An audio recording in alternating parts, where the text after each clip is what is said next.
All right. This will be chapter 4. This is developing competitive advantage and strategic focus. This is kind of a drill down from chapters 2 and 3. We'll talk greater about the SWOT analysis, and we'll talk about the ways that we can develop competitive advantages and do it in a systemic and framework way. In other words, not just simply trying to bounce ideas off the wall, but a systematized way in which we can make decisions in a reasonable manner that are logical. So, excuse me. So, as we pointed out from Tuesday, and we're pointing out again, we're going to talk about the SWOT analysis at the beginning, and we're going to review some things that we've already talked about. SWOT analysis means strengths, weaknesses, opportunities, and threats. It is a very widely used framework for organizing and taking pieces of information. It includes both the internal and external environments in which the corporations work in, and it is a very highly effective tool analysis for marketing data. And I would say just about any kind of problem kind of environment that you're working in. And it does help you uncover competitive advantages that can be leveraged and hopefully allow you some kind of choices to be able to prepare for the weaknesses and the threats that come along. So what are some of the reasons why a SWOT analysis, let's talk about the criticism first.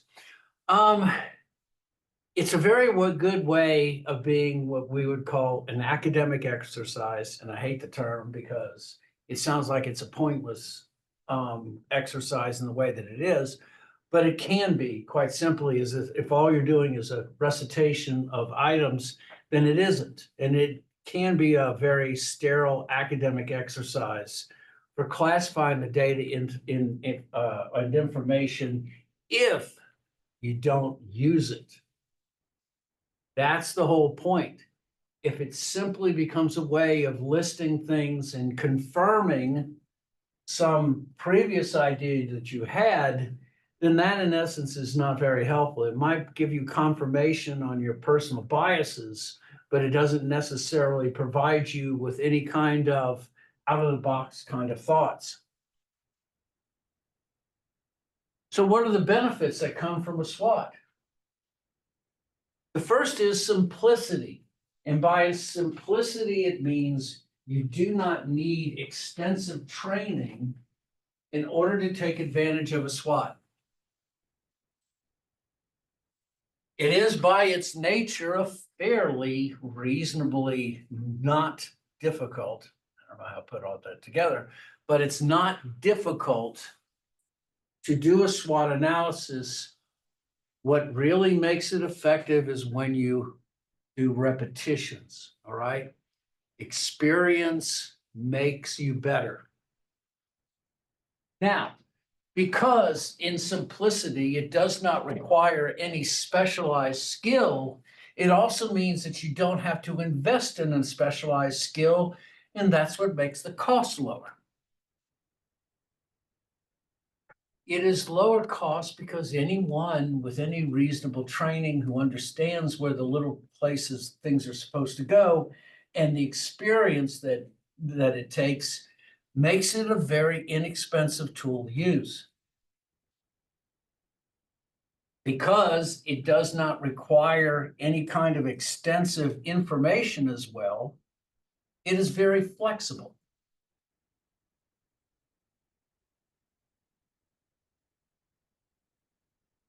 It does not require an intensive MIS system, marketing information system, to be built. It can handle just about any data that you give it. Which also means that good secondary information, especially when you're doing external analysis of the outside environment, is very useful. Integration and synthesis means that you can put both qualitative statements and quantitative statements together, and they both have some reasonable weight. I mean, you are, in essence, not comparing apples and oranges. what you're doing is you are systematically putting together information and then providing a new point of view. When you do diagnosis and synthesis, the synthesis can bring together such qualitative of information of the friends of Martha, that they're just, this kind of a group together. And then you can also take the quantitative of information, such as that they lost $52 million the previous year. Both of those are valid in a SWOT analysis. And finally, because of its simplicity, because it does not require a necessary high-level skill set, it can collaborate. You can have information across disciplines, excuse me. It means that cross disciplines can bring their own unique points of view when it comes to information and deciding just how valued that information is. Now, you can also do a point system on the SWOT analysis, and we won't talk about that. But basically what you can do is you can list the items in the SWOT analysis, give them a relative importance score, and then once the score comes up, you can define which are the most important ones. We won't have to worry about that. I'm just wanting you to work on the SWOT analysis, understand its purpose, and then take it from there in its use. So what are some healthy tips about SWOT analysis? One is stay focused. And by that, when you're building the SWOT analysis, try to keep on point with what you're doing, because you're bringing disparate elements together to try to build some cohesive whole. So try to stay on point. Look extensively for competitors when it comes for threats, because once again, it's the program or the thing that you simply don't know that can cause the greatest issue. One of the things about AI right now is that the AI software is open sourced, which is great because it means anyone can collaborate with it if you wish. The real core of the AI system right now is the NVIDIA chips. However, all of a sudden China has come along and they've been successful in reverse engineering the chips, and they have a much less expensive, reasonable AI chip now. And so now they are a competitor in the game where, in essence, NVIDIA was swimming in their own blue ocean.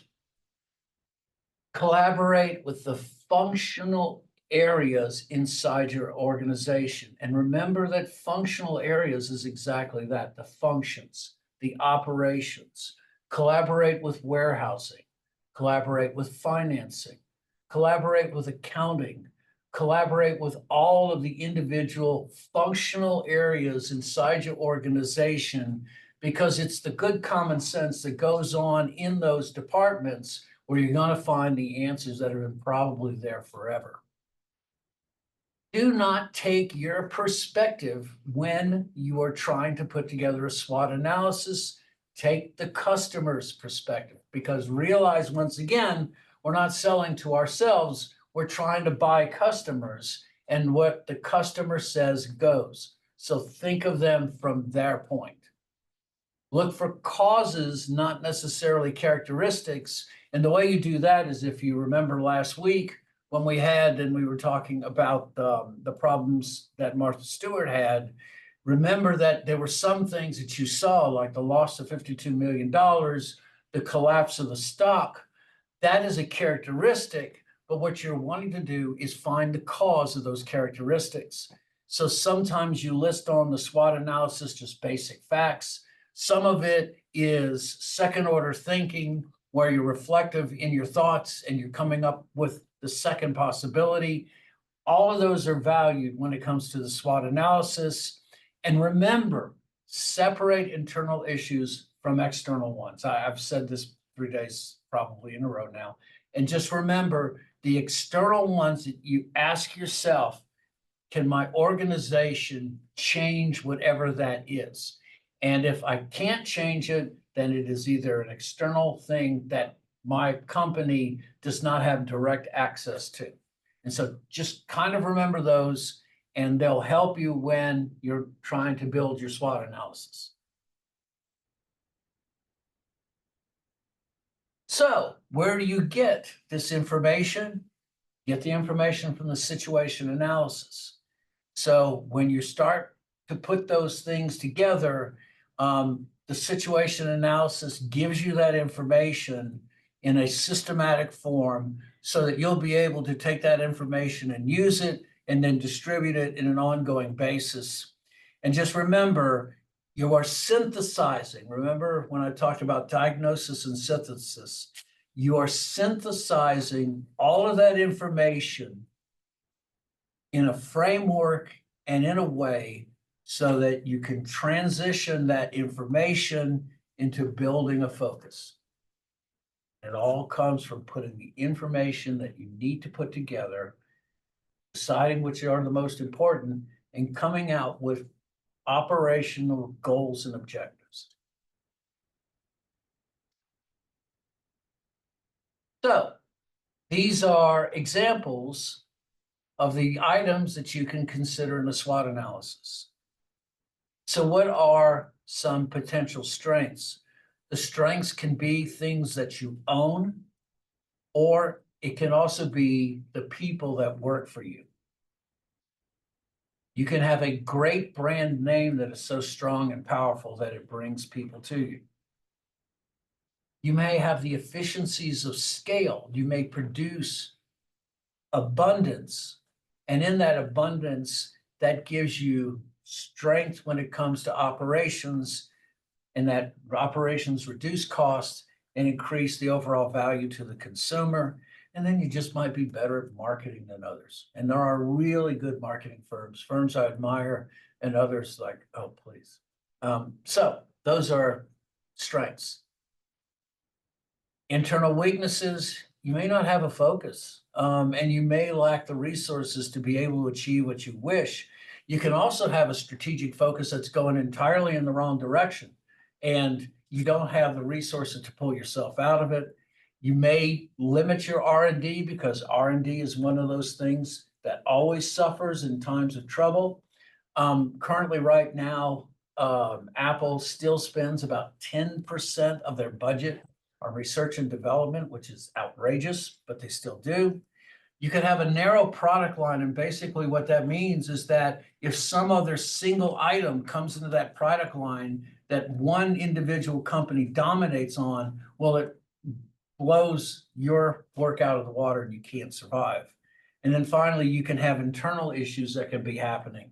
The issues when Daimler and Chrysler merged together are great examples. And those are just things that you can't do anything about. Well, you can, but usually it requires one group or another to leave or whatever. So Wendy's and Hardee's merged. This was 6-7 years ago. And the Hardee's Corporation, or Wendy's, was supposed to be the dominant partner, but Hardee's, in essence, took over and was going to do away with the name Wendy's, which made Wendy's franchise owners scream. So Wendy, the original Wendy, the daughter of Dave Thomas, owned 23 of the Wendy's franchises, started an uprising, and they mutually separated. What actually was a great thing to happen. It was a great divorce because Hardee's got better in the quality of their food, and Wendy's got better in their organization. So sometimes things win, but not every marriage is made in heaven. All right. So sometimes the best thing to do in organizations like that is to spin them away and off. So the external things that could be great: rapid market growth, a rising tide lifts all boats. So in a growing economy, everything is growing at the same time. You could have another firm make a misstep, and when your rivals make a misstep, the thing you have to do is get out of their way and let them do it. Government deregulation can provide an advantage to one corporation that another doesn't have. New technology destroys more growth than anything else, because if it is innovative technology, it fundamentally changes who's at the top and who's at the bottom. And then, of course, demographic shifts, the shifting and graying of of the United States is another thing where you're seeing the requirements shift along those same lines. The threats, foreign competitors are one of the biggest because you don't know simply how they're being financed. You could be in a product life cycle that is in decline. It doesn't necessarily mean that it's dying, but let's just say the market share is drying up and you just may have nowhere else to go. Consumer tastes change. And if you don't change with them, then you can be caught. You could be in the middle of a boom or a downturn.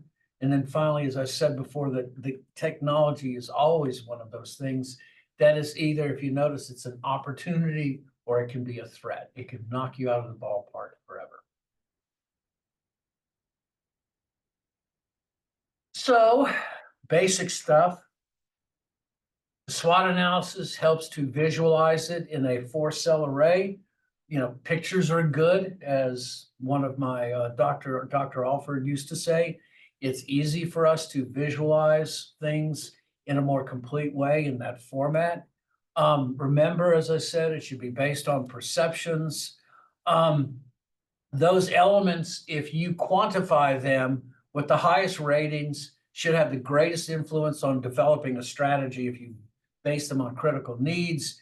And remember, you focus on matching your strengths with the opportunities. Wherever you're strong and there's a new opportunity, that's for you to try to take advantage of, whether it is a continuous way in which you're merely shifting something that you've been doing all the time, or a discontinuous way where you're totally spinning off and going in a new direction. And we'll talk about both of those in a minute. So this is just a friendly little drawing that kind of tells you what you want to do when you're doing your SWOT matrix. So you want to be able to match the strengths with the opportunities. That's the number one thing you want to do. If you can convert weaknesses to strengths, that would be great. So one of the ways that we talked about is the friend of Bill's. One of the ways to take that weakness and eliminate it is to just reduce it to the point of nothing. Take all the friends out. Take one of the threats and turn it into an opportunity. So the Martha Stewart website was getting 7.5 million hits a month, even though they were having problems with influencers. Convert that into an opportunity by making your website open for influencers. That would be the way to do it. And the last thing, that if you've got weaknesses or threats that you can do nothing about, you do your best to either minimize those in whatever way is possible, and that sounds very nebulous, but you try to minimize them and you try to avoid them if you can. In other words, stay out of that ballpark, excuse me, where you're the weakest at. Okay, SWOT analysis over, or discussion. We'll be doing SWOTs later. So what is a competitive advantage? One of those other things you're going to talk about in MBA schools forever is finding what your competitive advantage is. The competitive advantage is quite simply that unique skill set that you have that is over and above the competition.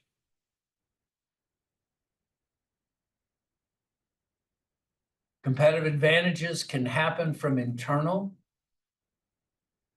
such as your own competency in a given area. It can be an external source, such as one that recommends you as being the leader in a particular industry. And a competitive advantage, it's important to note, is that it is real differences, but it can be perceived differences. And it is the perception by the consumers when it comes to that superiorness that matters. So in the 80s, the great battle between the two recording medias were VHS and Betamax. Betamax was a superior recording technology, much better depth and color. However, the VHS was a 2-hour format versus the Betamax, which was an hour and a half. Could not squeeze anything out of 90 minutes. Consumers perceived that it was better to have 3 more hours of recording than you could with the Betamax, and that's one of the ways that the VHS became the preferred format. It was based on a perception by consumers that said there's more to record, and maybe you can't deny that. All right, and then last is there is a particular benefits for customers that for customers to be of value to that firm. In other words, there is a benefit that consumers have with them, and that benefit translates to the consumers, and they want that, and they want that alone. This is the value that Starbucks has in the overall related experience, because Starbucks does have a weakness when it comes to delivering their product on time. I have actually had DoorDash delivered to my house faster than it took ordering from Starbucks in the line, all right? But we value Starbucks in its taste and quality to such a point that we're willing to ignore the time wait.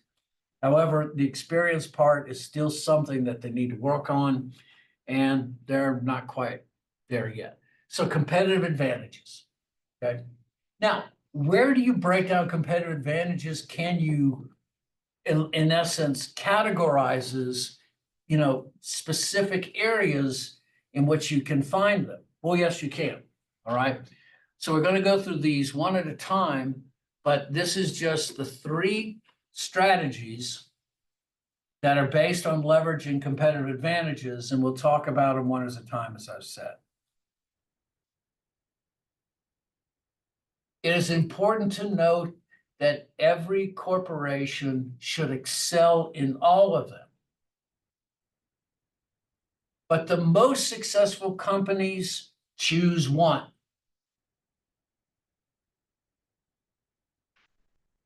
Just because you're great at one doesn't mean you only need one, because guess what? Things change. So this is the list of competitive advantages, and I'm not going to really expect you to know them all. I'm just kind of throwing these out there just so you know the sources of where they come from. There's a defined list in your book if you want to look at them. You can see what they are, and you can be pretty confident that you can understand pricing advantages. Texas Instruments always produces theirs to attain market share. Product advantages, Apple, for superior engineering. Human resource advantages, Southwest Airlines has a way of connecting very intimately with their customers. Organizational advantages, IBM has a firm strategic focus that goes through the core of the corporation all the way to the end users of some very expensive and highly technical equipment. And then distribution advantages, we're talking Walmart, they do it better than anyone else. So it kind of gives you a mix of them. But here are the core competencies that are necessary for advantages. The first is operational excellence. And this is the efficiencies of operations and their processes.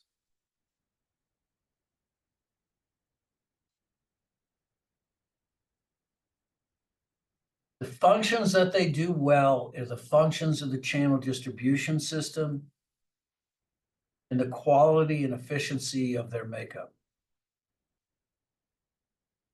One of the things that increased cost, which was one of those difficult things, is what's called a dry ship.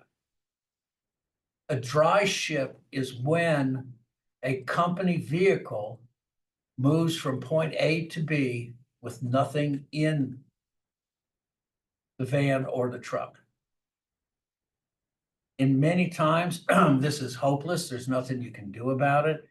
However,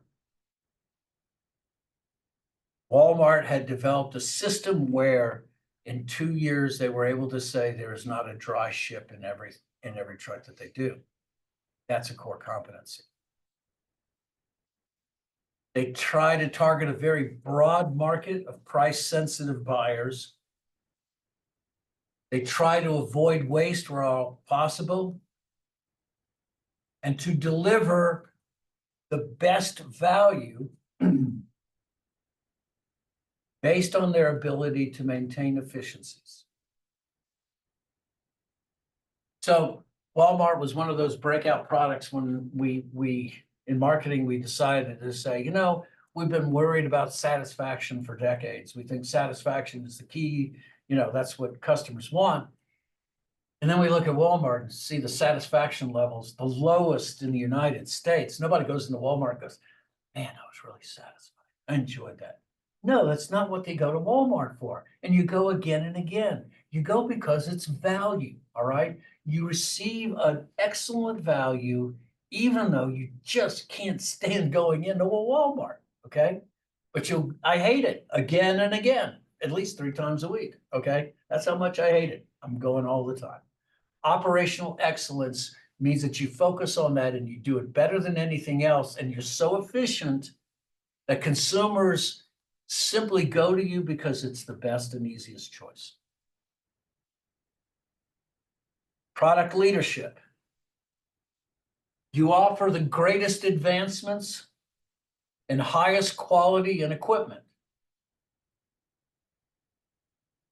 Now, this also means when you're talking about innovations, whether it's a simple change or whether it is a discontinuous innovation, one that changes everything. And so if I were to look at 2 corporations that are in the same industry that are product leaders but have 2 different strategies, I would look at Samsung and I would look at Apple. Samsung believes in continuous innovations. They believe 8 to 10 weeks, every 8 to 10 weeks, they will have some kind of continuous innovation, something perhaps minor, maybe a better screen. You know, the Model 22 looks like the Model 23, it looks like the 24 and the 25, and I have a 22, and I've got a 5.8-inch screen, and there's no reason for me, although they keep telling me that I need to get another one, but I don't need one at all. I love the phone and I don't want anything else. However, there are those who like to keep ramping up. And so their product leadership is an innovation that is a continuously flowing thing. Apple believes in discontinuous innovations. They, in essence, believe in a major ramp up. Apple likes to make leaps and bounds, and they do that every year or 2, whereas Samsung likes to take baby steps, but they're stepping every day. And so in their product leadership and their ability to create the most advanced product available, they do have ways that they can be different. And so they say 3M and Pfizer, I wouldn't disagree. You know my choices, just to change the ability to be the leaders of their product, and that's what they're known as. The last is customer intimacy. And customer intimacy means that you know your customers better than your competitors do. And whether this is done through the personal touch or whether this is done through collecting data analytics, they are consistent with each other.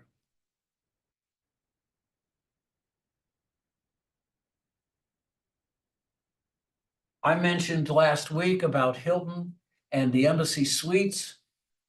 My wife is a Diamond member, and we went in and she had asked for a couple of bottles of water at the counter. The next time we went to an Embassy Suites, there's a 6-pack of water waiting. That's an example of customer intimacy. You know what your customers like and you do better. The ironic thing to me also is that Amazon is always listed up there very highly. And it's just one of those, see the big differences in customer intimacy. One corporation has it and never, ever physically gets in front of their customer, Amazon. Hilton does it And it's with their customers, with personal interactions at all time. And yet you can do it either way. It's just how you invest in the skill. It's amazing stuff. So what are the common attributes?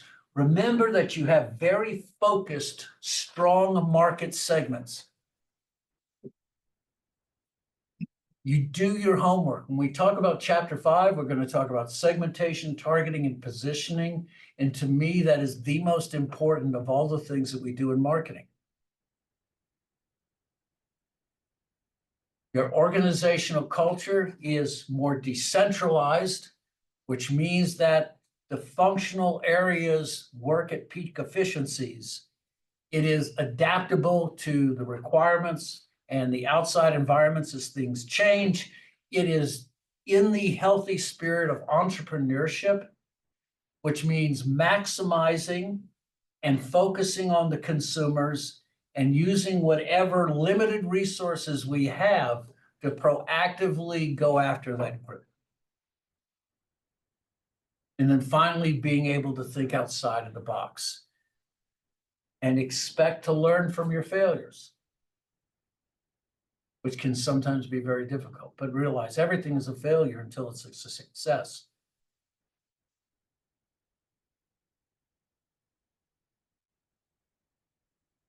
So as I said, you decentralize most of the decision-making to the customer contact level. Now, one of the things you want to make sure of, this is not going to be a test thing, but one of the things you want to make sure is that if you decentralize that far, you're giving your workers, firm, what's the word I want to say?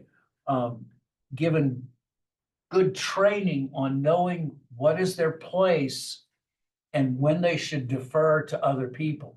You've got to have your, frontline individuals know where their responsibilities are and when they should pass it up. Remember to assess all of your relationships with customers. Each customer is different, and we have to prepare and be able to react with each customer in their own unique way. Okay, so you get all of that way through, and when you're trying to decide, when you've done your SWOT analysis,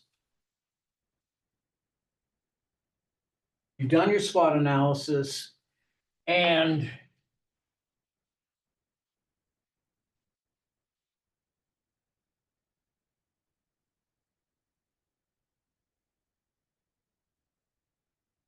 you're deciding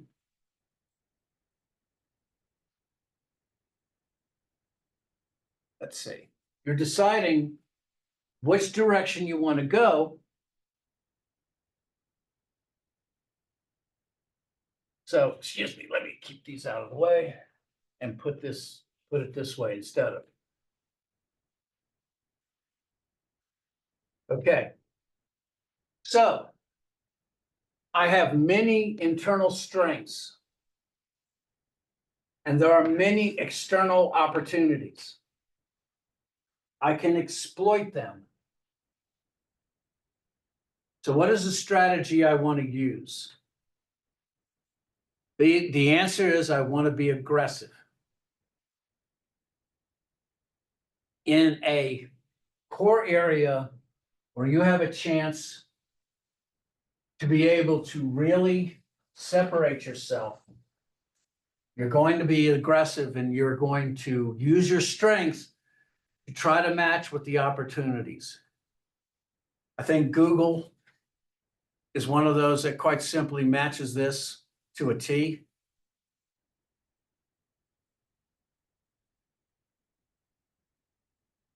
So,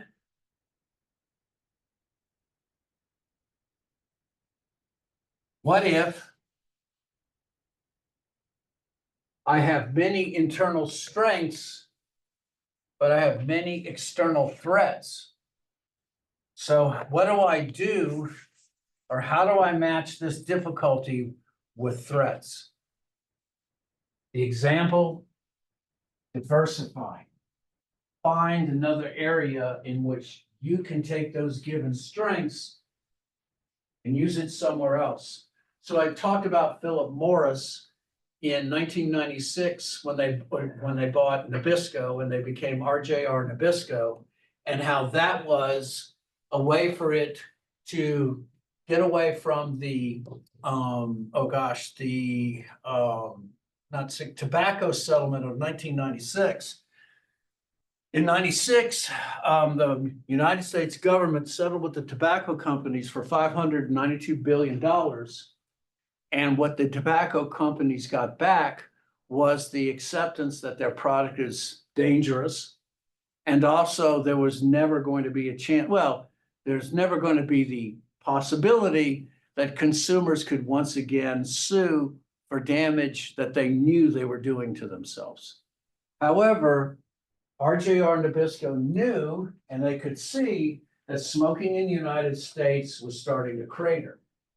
They also saw that there were laws that were being passed to limit the sale of tobacco as well. This is when they started looking into Juuls and smokeless tobaccos, and they leaned more heavily on Nabisco.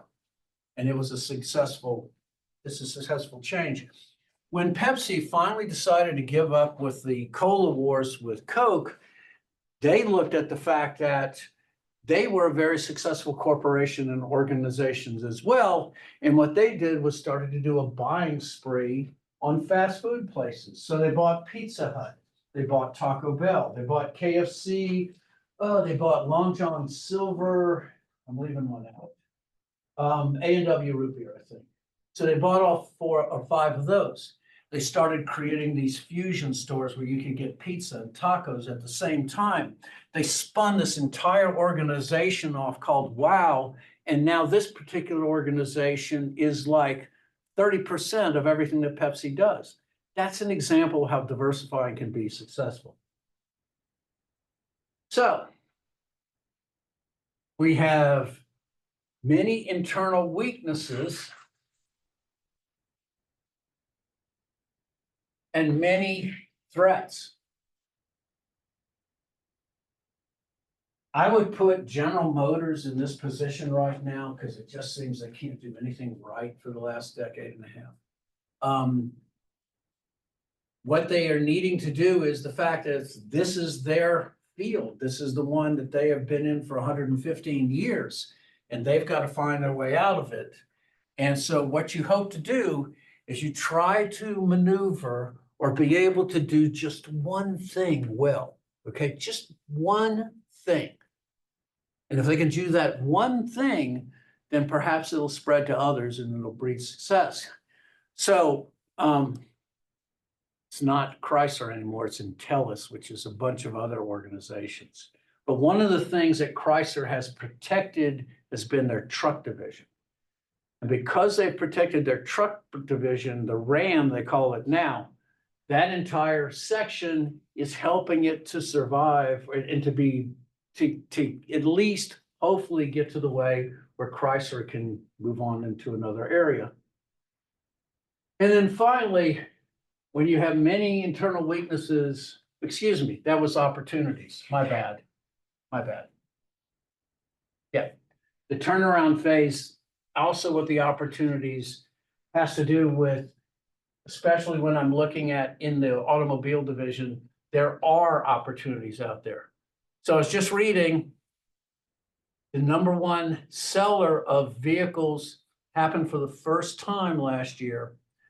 The first time in history that an internal combustion engine did not lead in total sales. So Toyota Corolla sold 1.03 million last year, and Tesla sold 1.04. First time it's ever happened. And what the turnaround you can hope for in GM and the other corporations is to find that magic bullet that can break into where the new opportunities are. And then finally, the defensive one, where you have weaknesses and you have threats, and basically what you're in is just a survival mode.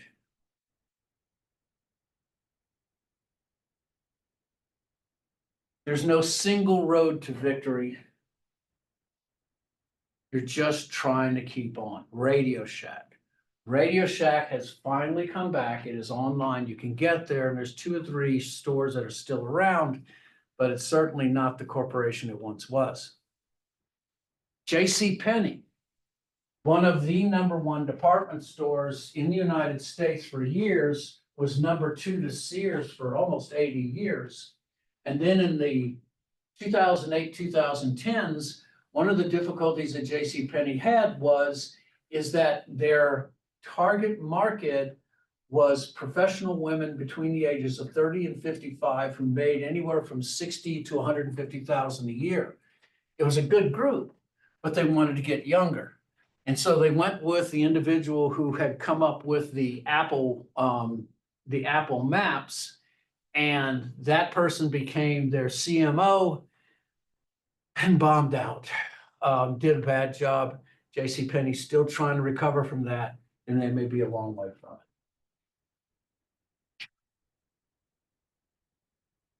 So, how do we visualize some of these particular items so that we can see where we're better at than other corporations at delivering particular key functions that consumers desire? Well, one of the ways we do it is we use what's called a strategy canvas. And it is a visual representation, very easy to use. And what it helps you to do is identify where the firm's performance is superior to their competitors. And so you can look at this and you can see what's horizontal and what's vertical, but the better way to look at it is quite simply is to look at a strategy canvas. So this is for Southwest Airlines. Oh, I'm sorry, let me put this down.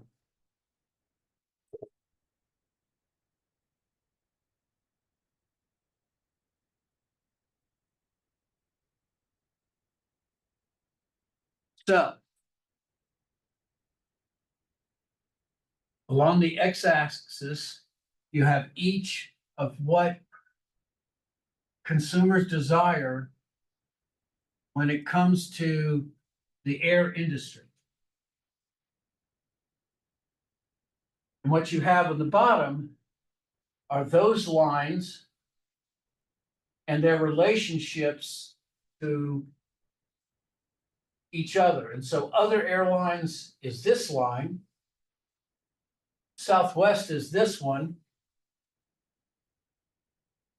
And regular vehicle transportation is here. Now, if you notice in regular vehicle transportation, price is minimal, but meals, lodgings, all the rest are non-existent because they're not necessarily on the frame. The one great advantage vehicles give you is departures. You leave and go whatever you wish. And that is not necessarily important, but we do have to think of competitors in every way. And so they are not a generic competitor. Yeah, they're a generic competitor. They're one you have to deal with. So where does Southwest achieve some kind of superiority? Well, it's none of this stuff, okay? Not prices, meal, lodges, seating choices, because there are none, or high connectivity. But where it definitely shows up is friendly service and speed. And frequent departures are probably equal. So what does this say? It says, to me, this is where our core competencies, where Southwest Airlines is. They're friendly, people like them, which is good. It means that customer intimacy is one of their core competencies. The other is speed, and by that, in terms of scale, what it means that on time, which they are superior, highly superior over the rest. And so with a strategy canvas, once you create one, what it does is it finds where you are superior to your competitors and where ultimately you can market those skills toward. Okay.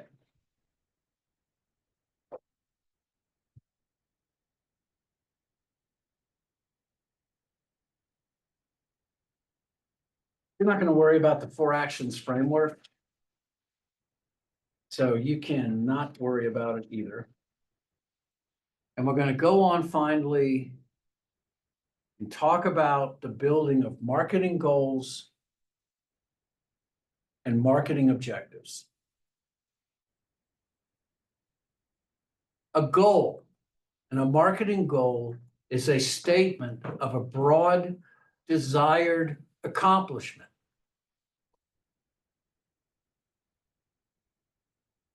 It gives direction to the firm's growth, the priorities for evaluating and making decisions, but it doesn't necessarily contain specifics. It could be the best trained group in this industry, the most creative group in the industry. Those are examples.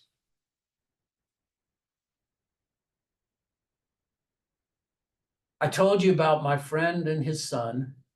My friend's son wanted to be a chef, and his goal was to be a chef.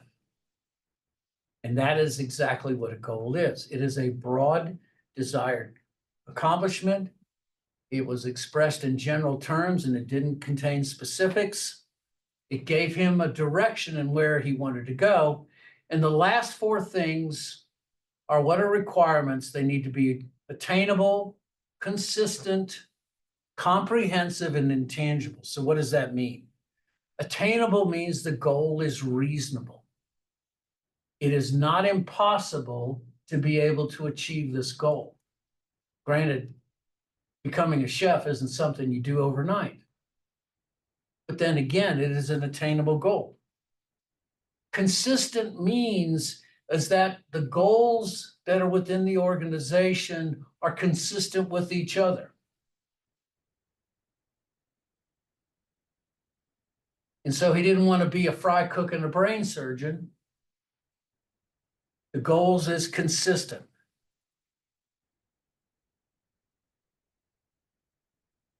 Comprehensive means that each functional area inside the organization can come up with goals that they hope to accomplish that are consistent all the way through.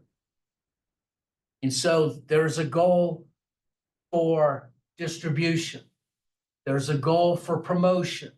There's a goal for price, and there's a goal for product. Each one of those has a way of developing a goal that is consistent across the group.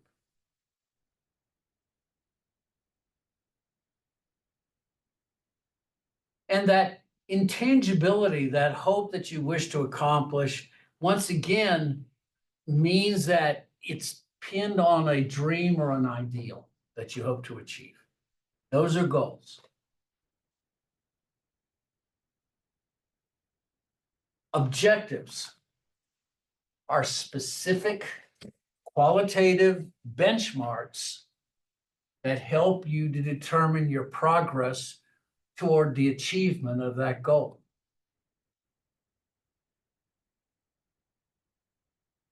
Where the goal is intangible, the objectives are specific.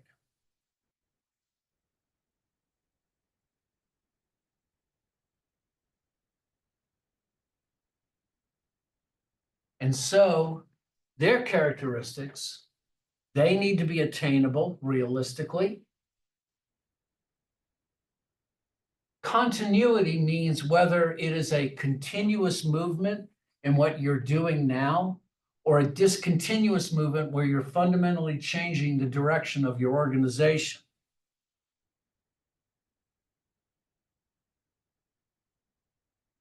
Time frames are there, how long it has to be, because you need to have a magic dividing line when you say, I've achieved success or I have failed to. And finally, the assignment of responsibility is for 2 reasons. The assignment of responsibility is so that no one can steal credit from the people who deserve the achievement. but it's also to avoid the responsibility if they fail to meet the objectives. And so going on with my friend's story about my friend's son who wanted to be a chef, his objective was to go to New Orleans and get a job in a restaurant. That was his objective. And he hoped within 3 to 4 years that he would grow inside there somewhere and be able to achieve enough experience and enough skill to be a chef. And so he went to New Orleans. You can look it up. It's called Commander's Palace. And he started as a busboy there. And one of his objectives was he wanted to immerse himself in the whole restaurant experience. Has anyone seen Ratatouille? I love that just because it breaks down all the things that happen in a restaurant. And I just love that part. I mean, it shows just the organization that it takes to achieve a good vibe in a restaurant. And that's what he's there for. Just like the Ratatouille guy, he was there to be a busboy. And in 3 years, he became a sous chef. All right. All because his objectives were consistent with the goals that he wished. They liked him. He took a lot of stuff. But within 6 months, he was starting to cook. They funded him for school in New Orleans, and now he's part of their staff. It's a success. All because he had a plan and he worked it. And then finally, what I wanted to mention is these objectives. And so what do you mean when you're talking about continuous objectives and discontinuous objectives? Current objectives are similar to the objectives that you set in the previous period. And so all that you're doing is you're just ramping up. I would like to achieve an 8% growth in cell phones in the western half of the United States within the next 18 months. That would be an example. And so there's only slight modifications you have to do, perhaps doing sales promotions to be able, with that increased effort, just tweaking a little bit, just pushing a little bit further, you can push yourself over the goal. That's what a continuous objective is.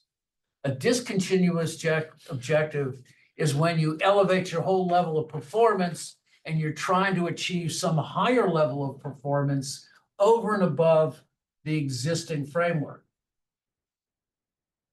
So Hyundai in 2006 wanted to become in the top 5 in the J.D. Power Awards for Excellence.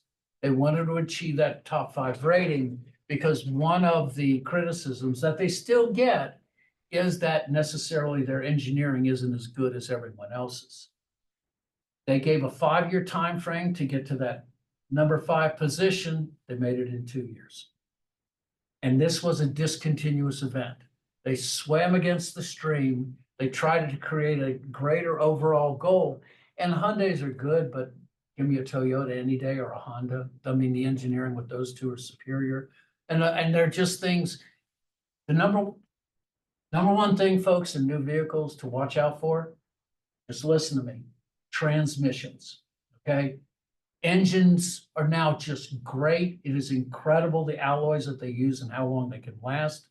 The lifespan of your car is in the transmissions. And that's the one thing that Toyota exceeds above all else. Toyota bought a 25% share of, who was it? Subaru. And now in Subarus as of 2023, they have Toyota transmissions. Brilliant idea. Now, having said that, Toyota got the brilliant idea to take away their V6 engine and use the 4-cylinder turbocharged flat 4 that the Subarus have. And it's for only one reason, it's for gas mileage, okay? And the flat 4 engine, it's 4 cylinders horizontal like this. It's a pretty cool engine, but it's turbocharged, okay? And you take a 4-cylinder engine that's turbocharged and it's under more stress than a V6 engine will ever get, okay? So anyway, me talking on. All right, those events are discontinuous events for Subaru because they fundamentally changed one of their great weaknesses. And now, hopefully, Toyota doesn't slide back and make a mistake. Anyway. Finally, at the end, Goals and objectives of the functional areas need to be consistent across the organization to achieve those goals.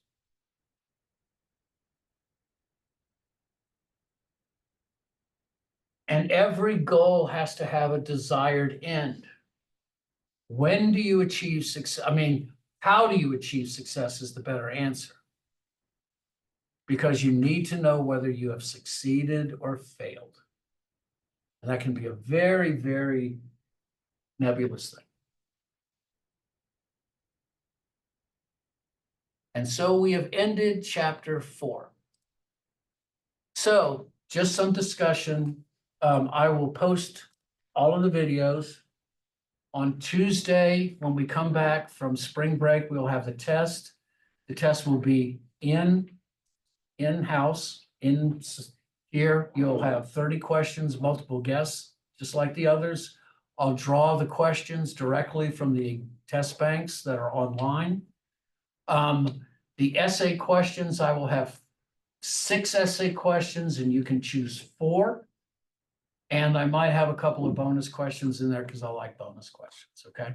It'll be a paper test. You'll need to be in class, okay? We're all good? All right, let's go have spring break. All right. Have a good week. Thank you very much.